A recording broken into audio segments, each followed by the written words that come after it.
The knock on my car window came at 3:47 a.m. I know the exact time because I'd been staring at the dashboard clock for hours, trying to calculate how many more nights I could survive sleeping in my 2009 Toyota Camry before the cold killed me. December in Montana is no joke. Even with 2 blankets and every piece of clothing I owned layered on my body, I could see my breath fogging up the windshield. The flashlight beam hit my face like an accusation. "Sir, step out of the vehicle, please." I fumbled with the door handle, my fingers stiff and clumsy from the cold. When I finally got it open, I found myself face to face with a Billings police officer, young guy, maybe late 20s, with the kind of expression cops get when they're not sure if they're dealing with a drunk, a criminal, or just another piece of human wreckage that society had thrown away. License and registration. My name is Raymond Arthur Caldwell. I'm 45 years old, and 6 months ago I was a senior logistics manager at Northwest Distribution Services, making $94,000 a year with full benefits and a 401k that had just crossed the $200,000 mark. Now I was homeless, sleeping in a Walmart parking lot in Billings, Montana, with $47 to my name and nowhere left to go. I handed over my license with shaking hands, partly from the cold, partly from the humiliation of having a cop find me like this. He looked at it, looked at me, then walked back to his patrol car to run my information. I stood there in the freezing darkness, arms wrapped around myself, watching my breath crystallize in the air. This was it, the bottom, the absolute lowest point a man could reach, or so I thought. The officer was in his car for a long time, too long. I could see him through the windshield staring at his computer screen with an expression I couldn't read. Then he picked up his radio. That's when I started to worry. Running a license shouldn't take this long. Running a license shouldn't require a radio call, unless there was a warrant, but I didn't have any warrants. I'd never broken a law in my life. I was just a guy who'd lost everything and had nowhere else to sleep. The officer got out of his car. His whole demeanor had changed. He wasn't looking at me like a nuisance anymore. He was looking at me like I didn't know what, like I was something he'd never seen before. "Sir, I need you to stay right where you are." "Is there a problem, officer? I'm not doing anything illegal. I just needed somewhere to—" "I understand, sir. Just stay here. My captain is on his way."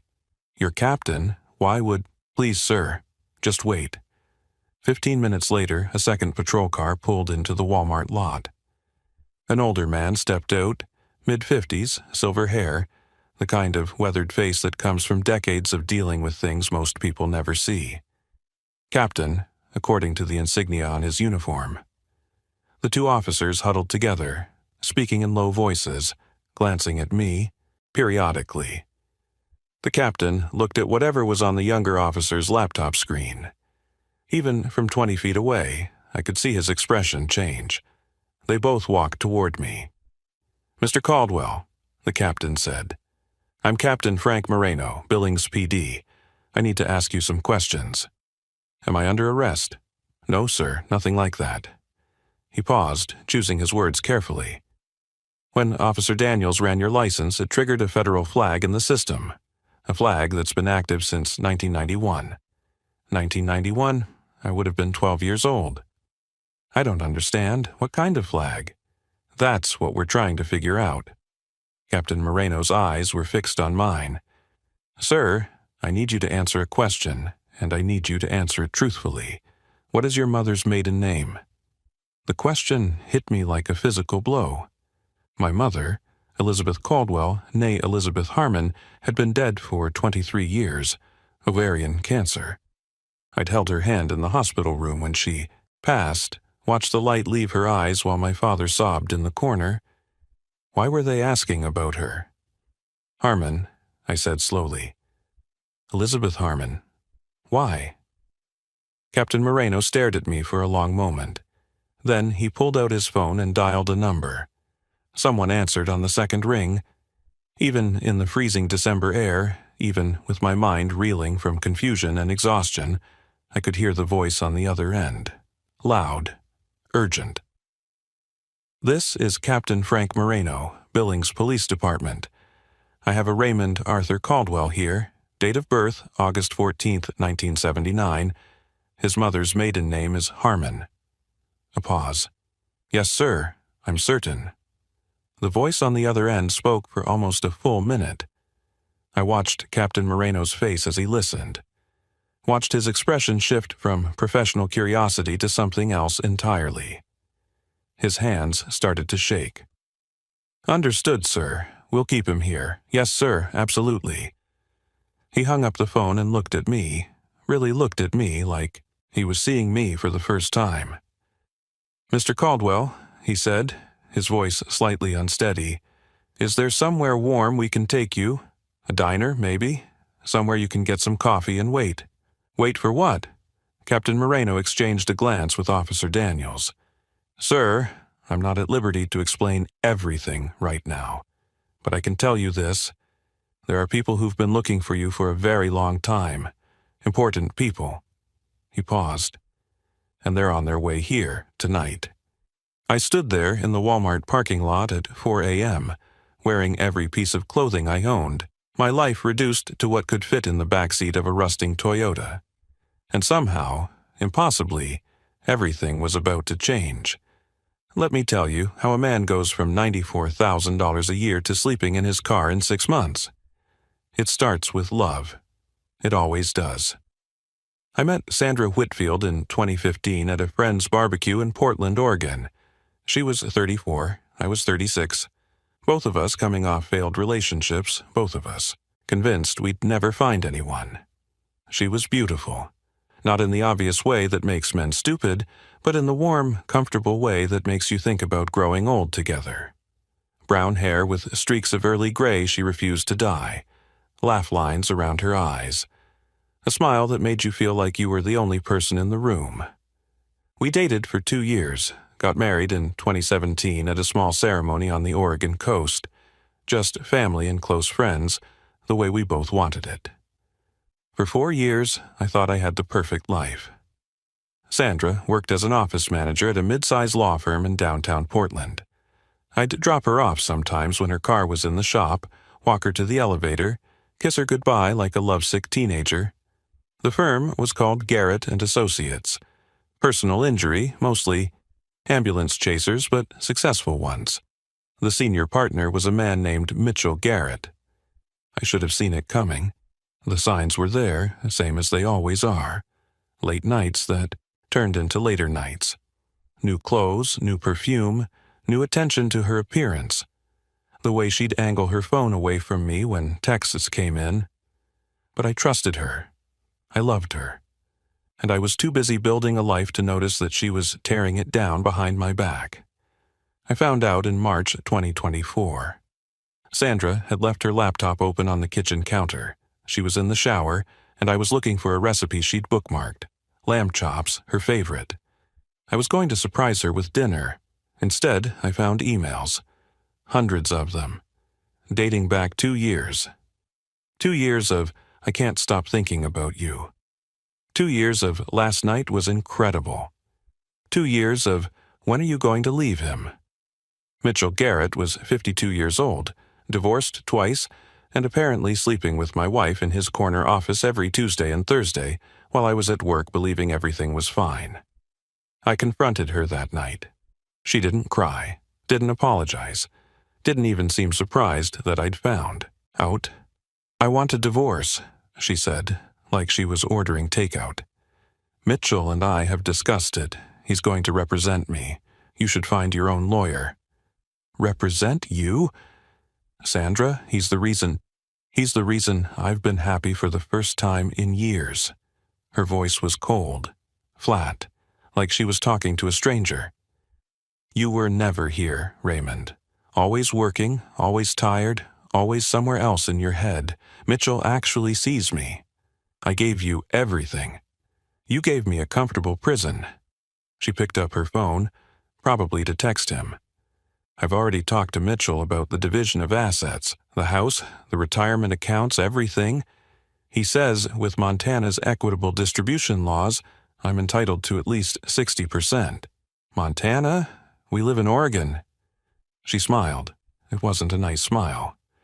Mitchell has a colleague in Billings who specializes in advantageous venue selection. Apparently, if we establish residency there before filing, the laws are much more favorable. She paused. To me. I should have fought, should have hired my own lawyer immediately, contested the venue, protected my assets. But I was in shock, complete, paralyzed shock. Sandra moved out the next day. 3 weeks later, I was served with divorce papers, filed in Yellowstone County, Montana, by a judge who turned out to be a golfing buddy of Mitchell's colleague. The divorce took 4 months. It felt like 4 years. Mitchell Garrett didn't just represent my wife. He dismantled my entire life with surgical precision. Every asset I'd accumulated over 2 decades of hard work was picked apart, analyzed, and redistributed. The house, which I'd made the down payment on with money I'd saved before we even met, was deemed marital property and sold, with Sandra receiving 65% of the proceeds. My 401k split down the middle, despite the fact that I'd been contributing to it for 15 years before we got married. My car, my savings, even the furniture my grandmother had left me, all of it gone. The final settlement left me with $12,000 and an old Toyota Camry that Sandra had deemed not worth fighting over. But that wasn't the worst part. The worst part was what Mitchell Garrett said to me outside the courthouse after the final hearing. He was wearing a $3,000 suit. I could tell because Sandra had shown me pictures of it, had bragged about how generous he was. His hair was silver and perfect. His smile was white and predatory, and his arm was around my wife like he'd won a trophy. "No hard feelings, Raymond," he said, extending his hand like we were business associates concluding a deal. "It's nothing personal, just how the system works." I didn't shake his hand. "You destroyed my life." "I optimized my client's outcome. There's a difference." Sandra laughed, actually laughed, that warm laugh I'd fallen in love with, now directed at my humiliation. "Face it, Raymond, you were never going to amount to anything. I just got out before you dragged me down with you." Mitchell pulled her closer. "We should go, sweetheart. Reservations at 7. They turned to leave. But Mitchell paused, looked back over his shoulder, and said the words that would echo in my head for the next 6 months. "Take care of yourself, Raymond. Although," he smirked, "with what you're left with, you'll probably die homeless." They walked away laughing. He was right, of course. About the homeless part, anyway. The $12,000 lasted 3 months. After the divorce was finalized in Montana, I had no reason to stay, no job, no home, no connections. I tried to go back to Portland, but Northwest Distribution had restructured my position while I was dealing with the divorce. 18 years of loyalty, gone with a form letter and 2 weeks of severance. I applied to other companies, dozens of them. But at 45, with a gap in my employment history and references that suddenly seemed reluctant to return calls, the interviews never turned into offers. The money ran out in October. By November, I was living in my car. By December, I was parked in a Walmart lot in Billings, Montana, the same city where my life had been legally dismantled, wondering if Mitchell Garrett's prediction was about to come true. And then a cop knocked on my window and asked about my mother, and everything I thought I knew about my life turned out to be wrong. Captain Moreno drove me to a 24-hour diner called Betty's on the edge of town. It was the kind of place that catered to truckers and insomniacs, plastic booths, coffee that had been sitting on the burner too long, a waitress named Donna who looked like she'd seen everything and was impressed by none of it. They sat me in a booth by the window and bought me breakfast. Eggs, bacon, toast, hash browns, the first hot meal I'd had in 3 days. I ate like an animal, too hungry to be embarrassed. Captain Moreno sat across from me, nursing his own coffee, watching me with an expression I couldn't read. "Mr. Caldwell," he finally said, "I've been a cop for 31 years. I've seen a lot of strange things, but I've never had a routine license check turn into a call with the U.S. Marshals Service." I stopped chewing. "Marshals? Why would the marshals? That's what they're coming to explain. He checked his watch. They should be here within the hour, flying in from Seattle. Flying? At 4 in the morning? Whatever's in your file, Mr. Caldwell. It's serious enough that someone woke up a federal marshal, got him on a plane, and sent him to a diner in Billings, Montana, in the middle of the night. Moreno leaned forward. Is there anything you want to tell me? Anything about your past that might explain this? I shook my head slowly. I don't have a past. I mean, nothing unusual. I grew up in Seattle. My dad was an electrician. My mom was a homemaker. They were good people, normal people. Mom died when I was 22. Cancer. Dad had a heart attack 5 years later. I've been on my own since then. No criminal record?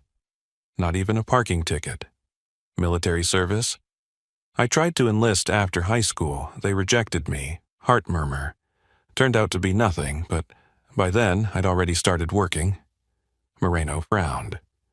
And this federal flag has been active since 1991. You would have been 12. I was 12 years old in 1991. Any idea what a 12-year-old could have done to end up on a federal watch list? None.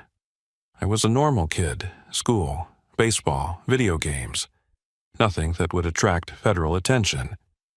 We sat in silence for a while. Donna refilled our coffees. Outside, the sky was starting to lighten, that gray pre-dawn that makes everything look tired and old.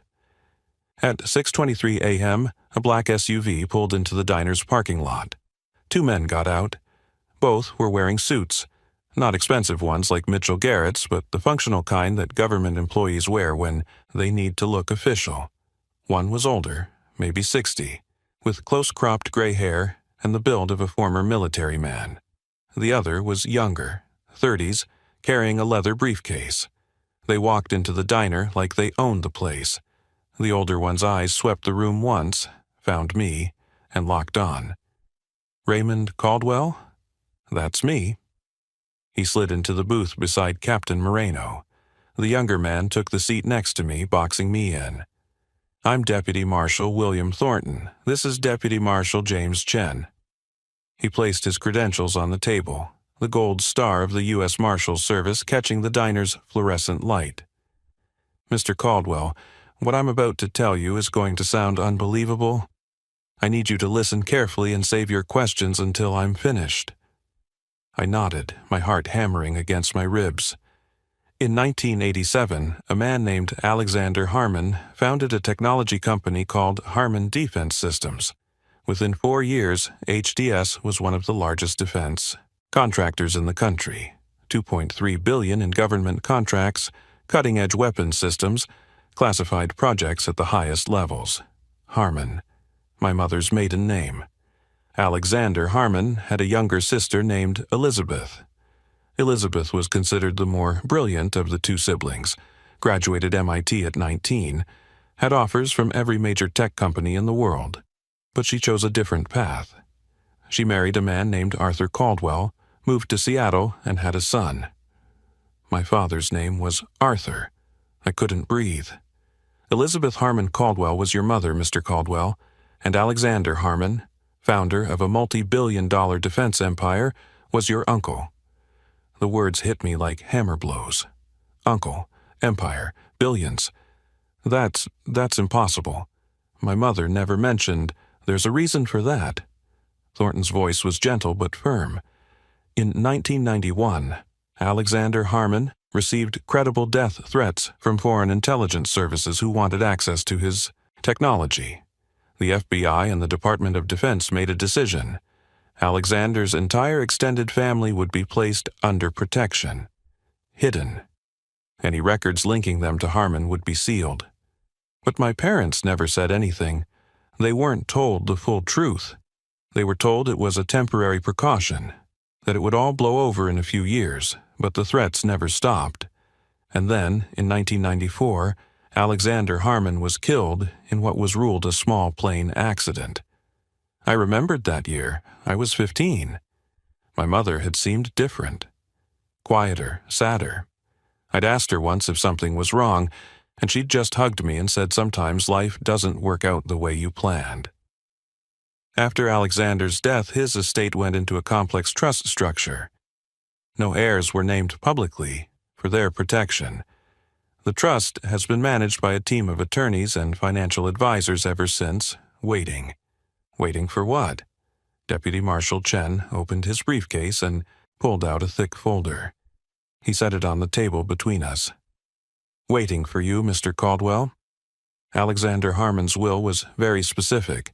His fortune was to be held in trust until the threat assessment was downgraded, or until his only living blood relative, you, reached the age of 45 and could be safely located and verified. 45?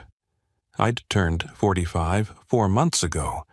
The same month I lost everything. The trust was worth approximately $1.2 billion when Alexander died, Chen continued. Over the past 30 years, through careful management and compound growth, that number has increased significantly. He slid a single sheet of paper across the table. I looked at the number printed at the bottom. The diner started to spin.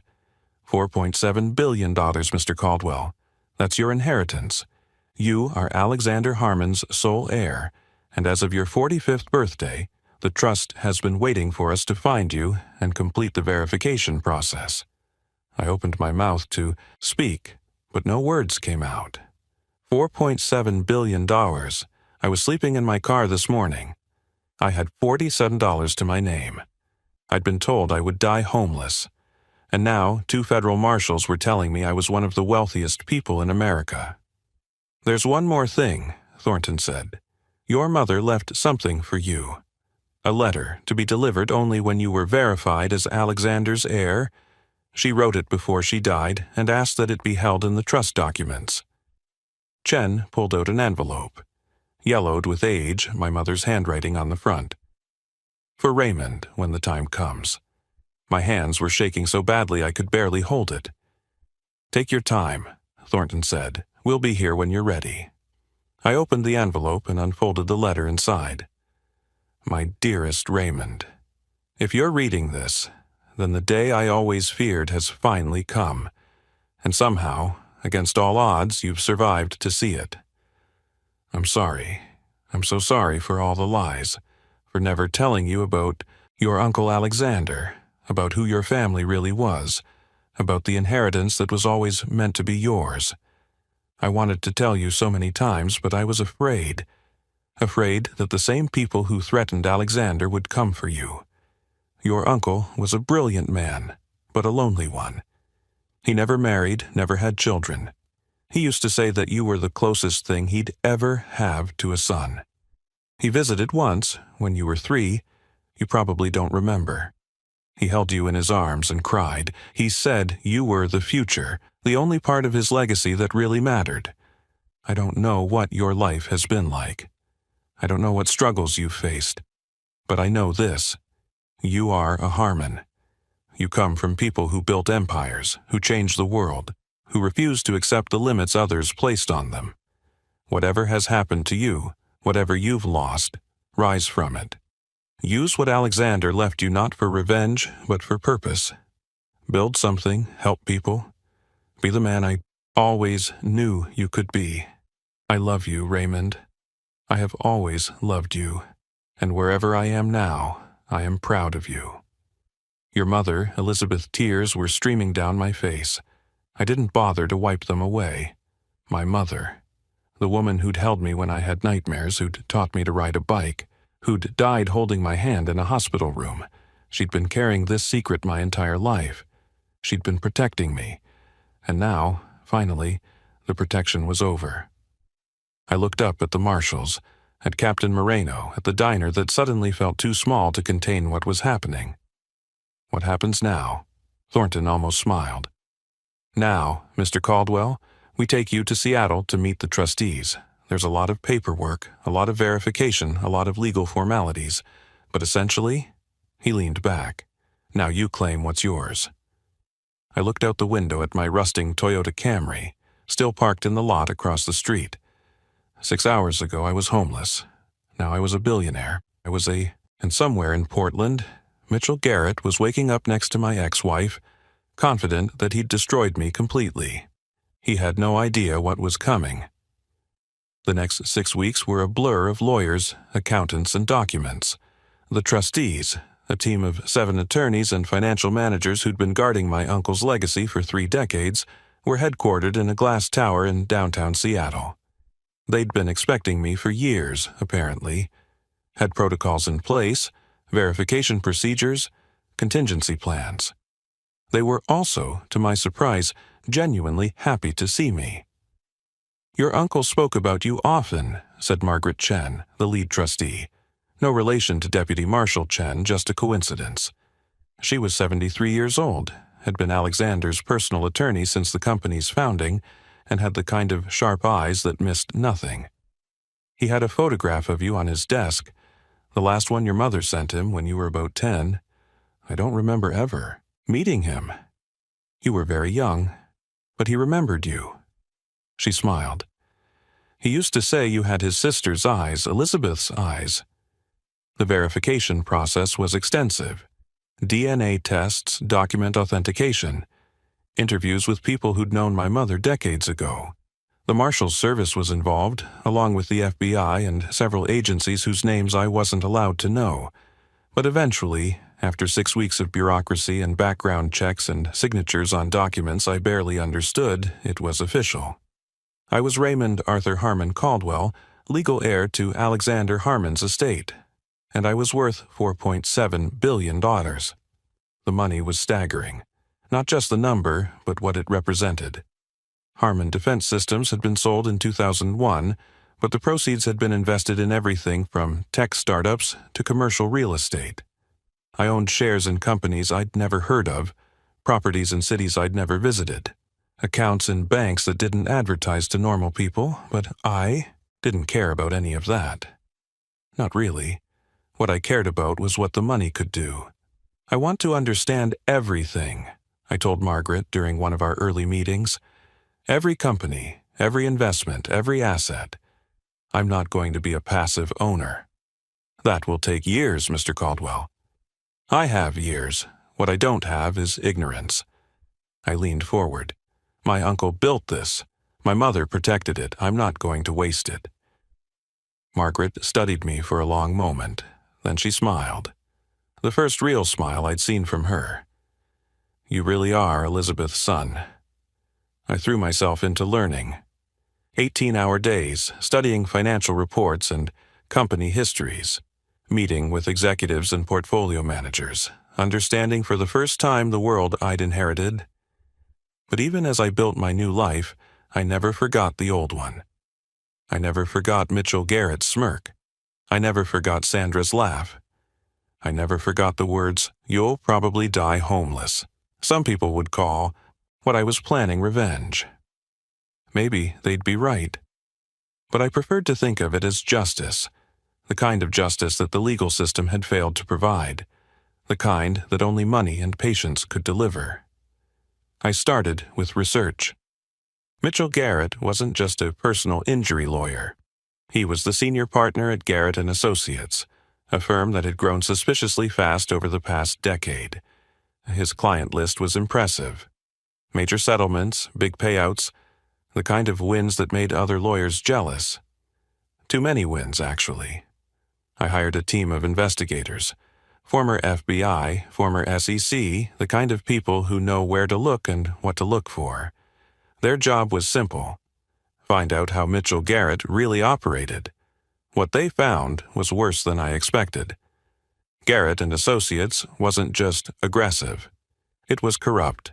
Insurance fraud, witness tampering, bribed medical examiners who inflated injury reports, a network of doctors willing to provide false diagnoses for a cut of the settlement. Mitchell Garrett had built his empire on lies, and he'd gotten so confident, so arrogant, that he'd stopped being careful. "The evidence is solid," my lead investigator told me after 3 months of work. "We have documents, recordings, testimony from former employees. If this goes to the right authorities, Garrett is finished. Disbarment, criminal charges, prison time. What about Sandra? She's involved, but peripherally. She's been handling some of the administrative side, filing false claims, coordinating with the network, enough to charge her with conspiracy, probably, but she's not the mastermind. I thought about that for a long time. Sandra had betrayed me, had laughed while Mitchell destroyed my life, had walked away with everything I'd built while I slept in my car. But she wasn't evil, not really. She was weak, greedy, easily manipulated by a predator who knew how to exploit her insecurities. Did she deserve prison? Maybe. Did I want to be the one who put her there? I wasn't sure. Hold on to everything, I finally told the investigator. But don't move yet. There's something I want to do first. What's that? I want to look him in the eye. I want Mitchell Garrett to see exactly who I've become before his world falls apart. The investigator raised an eyebrow. That's a risk. If he knows someone's coming for him, he won't run. Men like Mitchell don't run. They're too arrogant to believe anyone can touch them. I stood up and walked to the window, looking out at the Seattle skyline. Set up a meeting, something he can't refuse, something that will bring him right to me. And then I'm going to give him exactly what he deserves. The Harmon Foundation's annual philanthropy gala was held in March at the Seattle Grand Hyatt. 300 guests.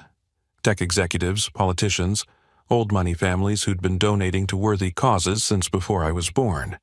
And one very special invitee. The invitation had gone out on embossed cardstock, hand-delivered by courier to the offices of Garrett and Associates in Portland.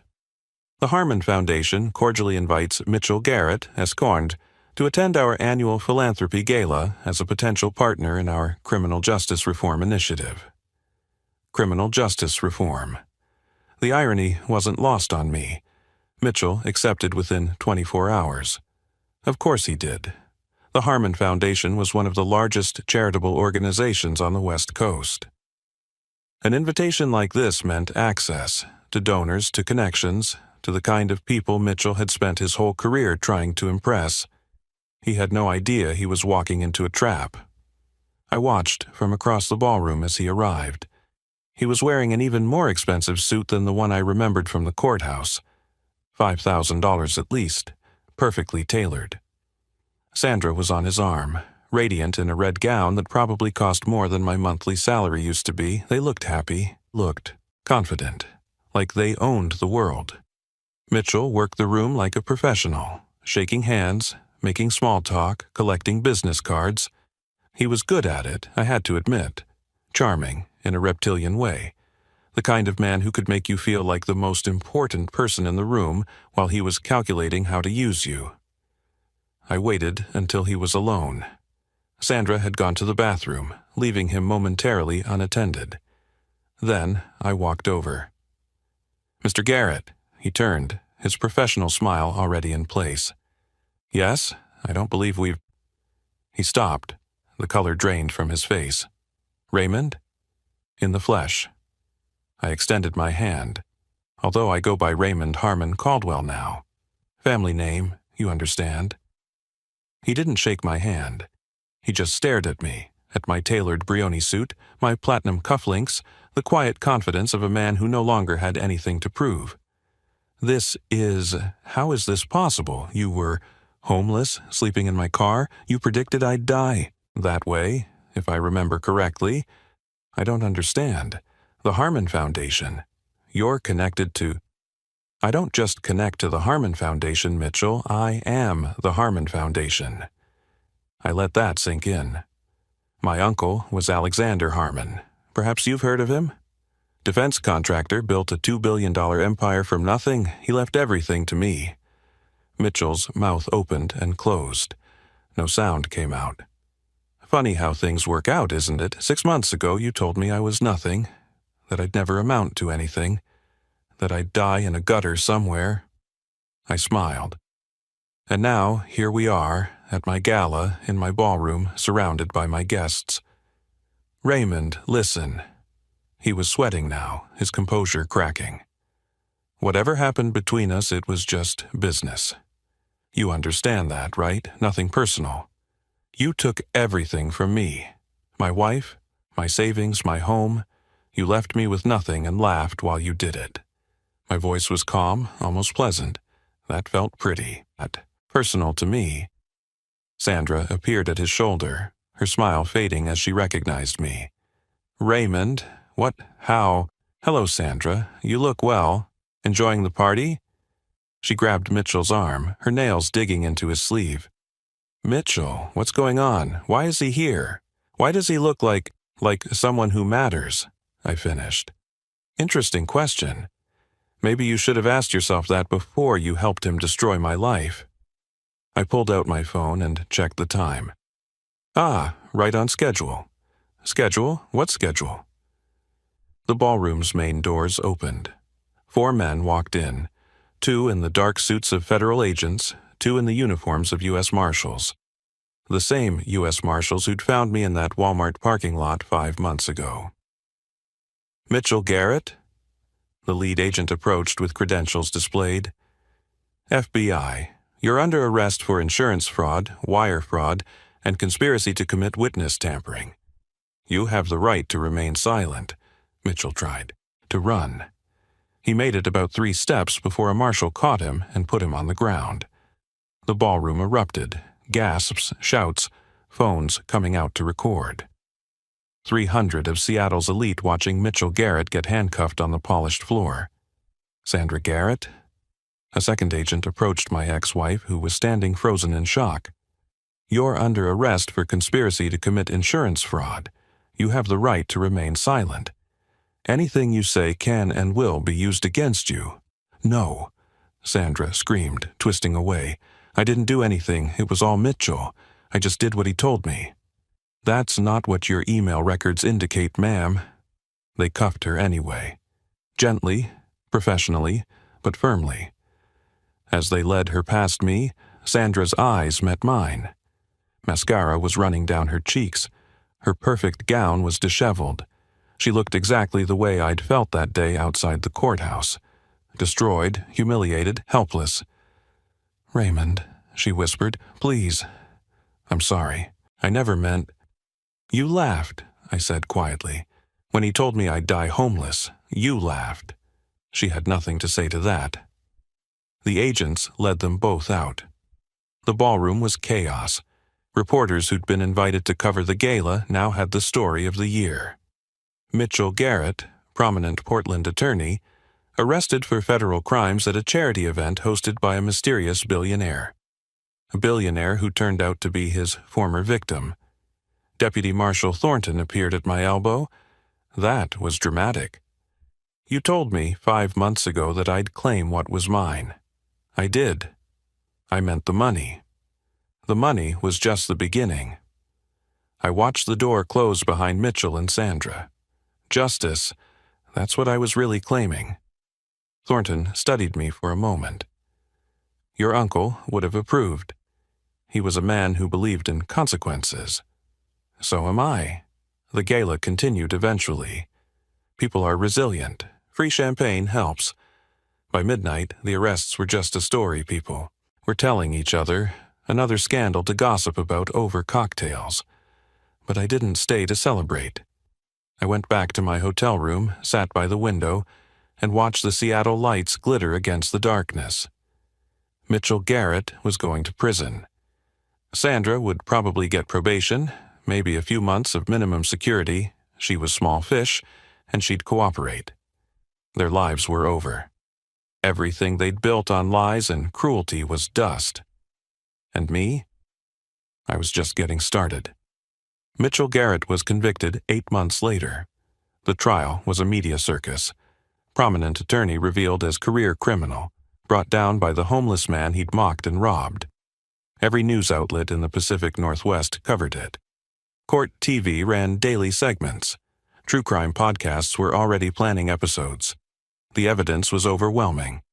My investigators had done their job well, and once the FBI started digging, they found even more than we'd uncovered. Mitchell had been running his scheme for almost 15 years, defrauding insurance companies out of tens of millions of dollars. The judge gave him 22 years. I was in the gallery when the sentence came down. Mitchell looked at me once, just before they led him away. His eyes were empty. No arrogance left, no charm, nothing but the hollow stare of a man who'd finally run out of plays. I didn't say anything, didn't gloat, just watched him disappear through the door that led to the rest of his life. 22 years. He'd be 74 when he got out if he made it that long. Somehow, I doubted he would. Sandra took a plea deal, 2 years of probation, 200 hours of community service, full cooperation with prosecutors. She lost everything, of course. The house Mitchell had bought her, the cars, the jewelry. She was living in a studio apartment in a bad part of Portland, working as a receptionist at a dental office. Part of me felt sorry for her. A small part. Then I remembered her laugh outside, that courthouse, and the pity faded.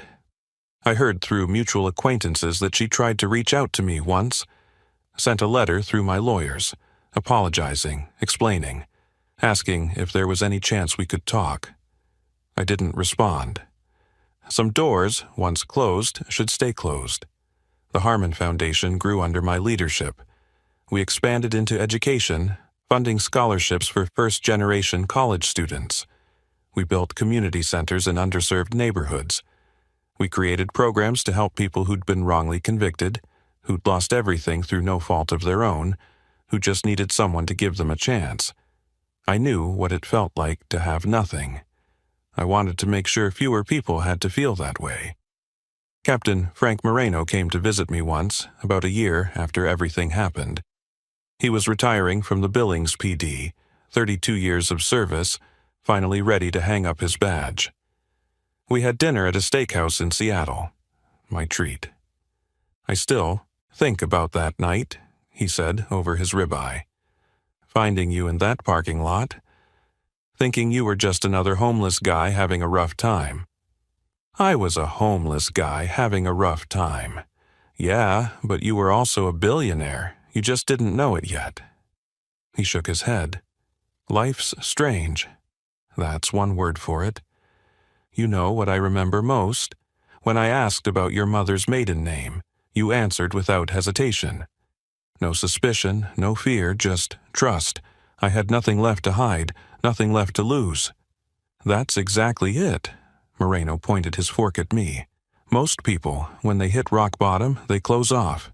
They get defensive, suspicious, angry. But you stayed open. That's why everything worked out. I thought about that for a long time after he left. He was right, in a way. The worst moment of my life, that freezing night in a Walmart parking lot, cops knocking on my window, no idea what was coming, had been the moment everything changed, not because of the money. The money was just an accident of birth, a lottery ticket I didn't know I was holding. What changed was me. I stopped fighting against what had happened and started moving through it. Stopped asking, why me, and started asking, what now? And somehow, impossibly, that had made all the difference. I still have my old Toyota Camry. It's in the garage of my house in Seattle. A modest place on Queen Anne Hill, nothing like what you'd expect from a billionaire. I could have bought a mansion, a yacht, a private island. Instead, I bought the kind of house I'd always wanted. 3 bedrooms, a garden, a neighborhood where people wave when they walk past. The Camry is rusted and dented and probably not worth the cost of the insurance, but I keep it anyway. It reminds me of who I was before all this, who I still am, underneath the money and the foundation and the new name. A guy who lost everything. A guy who survived anyway. A guy who learned that your life can change completely in a single moment, for worse or for better, and the only thing you can control is how you respond. Last week I was going through some old papers when I found the divorce settlement, the document that took everything from me, signed by a corrupt judge in a rigged court. I held it for a long moment. Then I put it in a frame and hung it in my office, right where I can see it every day, not as a reminder of what Mitchell Garrett did to me. As a reminder that the worst days of your life don't have to be the end of your story. Sometimes they're just the beginning. People ask me sometimes if I believe in fate. I think about my Uncle Alexander hiding his fortune for decades to protect a nephew he barely knew. I think about my mother, carrying her secret to the grave, trusting that somehow I'd find my way to the truth. I think about that cop who ran my license at 3 a.m. in a random parking lot, triggering a flag that had been waiting 33 years to be triggered. What are the odds? 1,000,000 to 1, 1,000,000,000 to 1? I don't know if that's fate or luck or something else entirely. What I know is this: I didn't give up. Even when I was sleeping in my car, even when I had $47 to my name, even when the man who destroyed my life told me I'd die homeless, I kept going. Not because I knew something better was coming, because stopping wasn't an option. So here's what I want to ask you. Have you ever had someone tell you that you'd never amount to anything? That you were worthless? That you'd fail? That you might as well give up? What did you do? Did you believe them? Or did you keep going anyway? Tell me your story in the comments. I read every single one. And if you know someone who's going through the worst time of their life right now, someone who feels like everything is lost, like there's no way forward, share this with them. Because the truth is, none of us know what's waiting on the other side of our darkest nights. Mine was a $4.7 billion inheritance and the chance to rebuild everything. Yours might be something else entirely, but you'll never find out if you stop, so don't stop. Keep going, and wait for the knock on your window.